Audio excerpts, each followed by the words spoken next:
a Benin man will be contracted by a foreigner to kill his own fellow Benin man. That in the old was abomination of the highest accord. As Edo na zesagyon redo ebononedo azeseye yebere azeseye tedore. It was an abomination for a Benin man to kill a fellow Benin man. But you see. Thanks for clicking on this channel. Please subscribe to FO's blog history and click on the notification button so that whenever we upload a new video you will be notified. It is an act of foolishness for a Benin cultist to kill another Benin man, says Izoduwa. Izoduwa, a historical activist, talks about the cult killings in Benin. It is taboo and abomination for a Benin man to kill a fellow Benin man in the name of cultism. When such killings happened, a sacrifice has to be made. Your first allegiance is to your Edo blood, not to your confraternity, he said. He also talks about Evian, who was the progenitor of Ogirmin family. A popular Edo musician, Shalapopi, is from Ogirmin family, hence some Benins want to tag the innocent boy as an enemy of the kingdom because of what his father did by joining Arisco, who challenged the Oba of Benin over Ogirmin title, but lost woefully. Izoduwa tells the story of Evian, the progenitor of Ogarmim family. Evian was the man that killed the man-eater monster Osigan. What brought Evian to lamplight was the killing of Osigan the monster. The destruction caused by Osigan was severe. The people wanted an urgent solution to the problem of Osigan. One day one of the senior nobles on Iron Smith, Evian, killed the terrible Osigan by throwing a burning hot iron into the monster's mouth. It cried widely and ran into the bush. It never appeared again. That meant that it had died. Evian therefore killed Osigan. That feat brought Evian into prominence and people started looking upon him as their savior and protector from the jaw of Osigan the monster. Please sit down and watch Mr. Izoduwa as he explains. Good afternoon, ladies and gentlemen. My name is Izoduwa. As always, as a cultural enthusiast and an historical activist of the Benin people, I always try to lend my one penny contribution to trending topics, basically. So I just want to quickly say a couple of few things about this young Benin guy that is doing exceptionally very well, because I see a lot of trends are already ongoing. I just feel that I just quickly have to put my voice to lend my voice rather to some of these trendy topics. This young boy is doing incredible well. Crown, Zama, Elias, Charlie Poppy, very funny. First, we should learn the culture of supporting ourselves. Yes, the Benin man should support his fellow Benin brother. It's a common bond, and that is why some of us who have learned that a couple of years ago, we cannot arm our fellow Benin person, not to think about taking the life of my own fellow Benin brother, just like they are currently having cultism issues, that a Benin man will be contracted by a foreigner to kill his own fellow Benin man. That in the old was abomination of the highest accord. As Edo na zesagyon redo ebononedo azeseye yebere azeseye tedore. It was an abomination for a Benin man to kill a fellow Benin man. But you see, these people no longer understand iyi iminaya bwedo So they flout it, and it continued to become a ripple effect that is always continuous. The series of the cycles of bloodshedding is because maybe a few years ago or some years ago, the Benin man shed the blood of another Benin man. And that is why that cycle continues to go on until we find solution to this. It will continue to be a stain on the shoulder of every Benin man that holds this land dear. It is a taboo. It is an abomination for a Benin man to shed the blood of another fellow Benin man. All as a result of cult group each and every one of them belong. We have to have a rethink. It is completely disastrous. It is self-terminating. We are terminating, we are reducing our numbers by our own selves.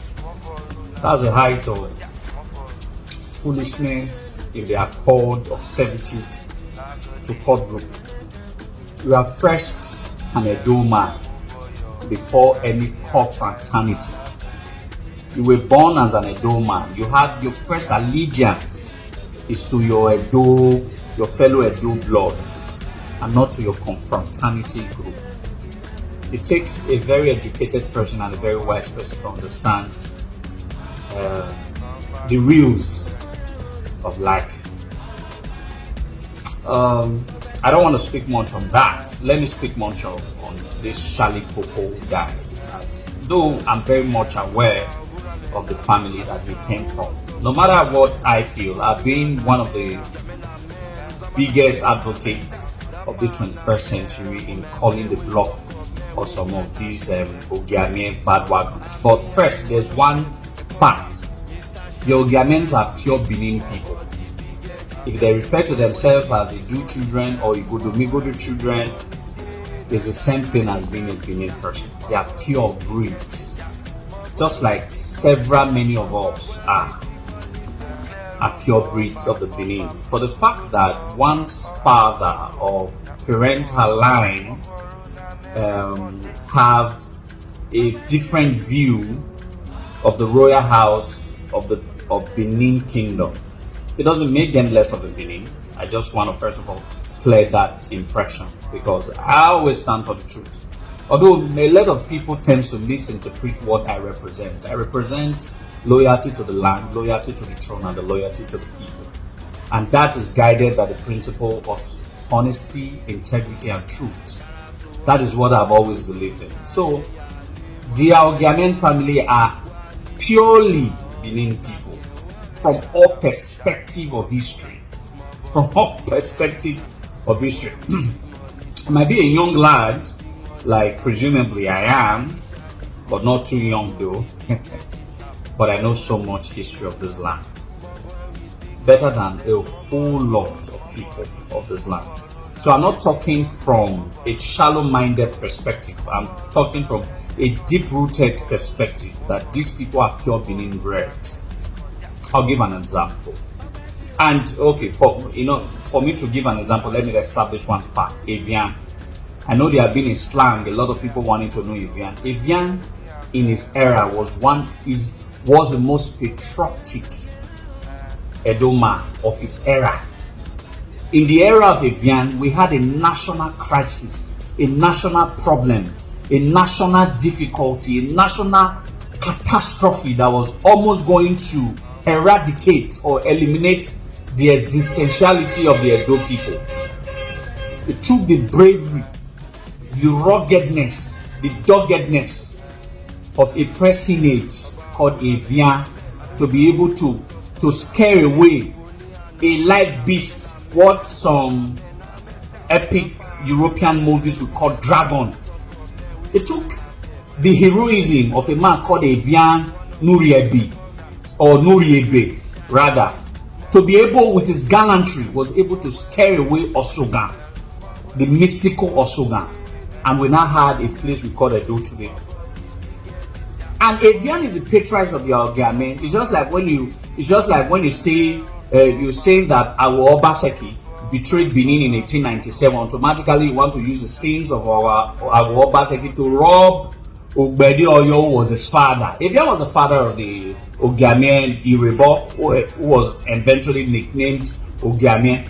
Evian was one of the best in his era, the most distinguished Edoma of his era. So we should give him the accolade. If any of his descendants of today give them their accolades, then we should be happy.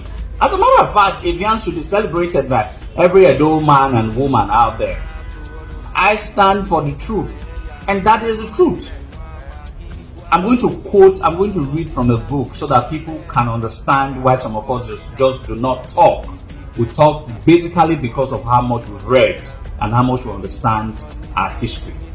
So first and foremost, if some misguided, not even the entire Ogiamen family, have a rivalry, but the truth is that there are no, without historical rivalry or some set of persons who believe that a way of life is not supposed to be that way of life, some people who just do not believe in the royal house, it's part and parcel of the existence of history. We should be happy. You see the Olugbo of Ugbo saying that he is the overall head of the Yoruba race and not the Oni of Ife. You see it in different climes and history. It is part and parcel of the culture and the existence of the people. There are bound to just be some people who disapprove of an existing institution. And it doesn't make them less of the Benin people or Yoruba people or whatever people. It makes it even more interesting to discuss historically about this event. And I think that's what the Ogiamen people represent. There's never a time that the Ogiamen ever eventually are going to usurp the relevance of the royal house. It's never going to happen because it's just a very few secular, which are misguided people that have a particular way of thinking. And for me, it is good they should think the way they think, but they shouldn't use it to cause a social menace, or they will be shut up or cut down, or historically, I think we've even passed that, basically. So, everybody should believe in whatever they believe, the social menace or however they perceive things to be. It is within the convenience of their right. Alright, let me quickly read from the work of Chief Sam Igbe, the present Iyase of Benin, a book titled Uzama and the Benin Monarchy. I want to quickly read an excerpt. They said the Treaty of Ekiopawa, which followed, was largely dictated by Obaewedo, with Iyase of Digie and the Uzama in attendance. In status, the Ogiame was made a member of the Uzama Nibie. That's not where I'm going. A subordinate group of chiefs to the Uzama, with his name, Ogiame, made the hereditary title Jerry. With all the traditional appurtenances of the Uzama Nibie chieftain, recognized with the authority of the Oba to hold sway on his behalf in the villages of Iboyanya and Umudun. He was to return with immediate effect the states too, which they had removed from Ogiso Wodo's palace when they began the arrogation of the leadership of the Godomigido powers to themselves. Then, recognition with respect to both the villages referred to above was a tribute to Eda Evian Nu Uriebe, who was remembered then and always for frightening away the then man-eating monster. What he has said puts is that Obaewedo having defeated the anti-royalist Ogiamien, handed over two very important quarters of villages of Muhundun and Iboyanya to them, not because of the Ogiamien of that era, but because of the heroism of their patriarchs Evian. So that means the Obas of the old understood the relevance and heroisms of the Evian, and Iyase, who has been one of the fighter of this century of Benin history, also clearly understand the relevance of Evian to Benin history as at then, as at now. And we should be proud of the personage Evian. And if one of his descendants is now reviving the history, I as a person am doing all that I can to revive the history of my father, for the world to know how great my father was. And if someone is now to remember how great Evian is or was at that time, and remember his own direct father of grandfather of Zama, and his immediate family of Ogiamie. It is not a slight. We should be proud of him. After all, there are other musicians who were ex-convicts in other tribes in Nigeria that are very popular today, who was into drugs and all of that. If he was a Yahoo boy, I don't know. I don't have the apparatus to verify that, but it doesn't change the fact that it's a young Benin guy who is doing well. So Crown Uzama alias Charlie Poppy. Well done. We are doing so. We are all Benin and we support you. And even if I'm not into that kind of a song, or I must play it. It work baby.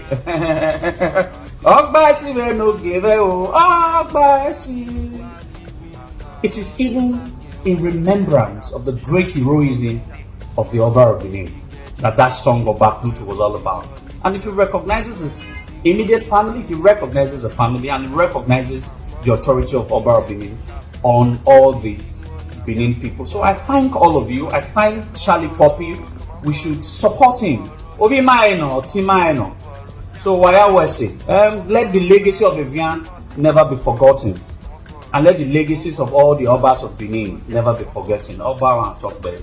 He said, I remain a Maswine Amowe Izoduwa, an historical activist.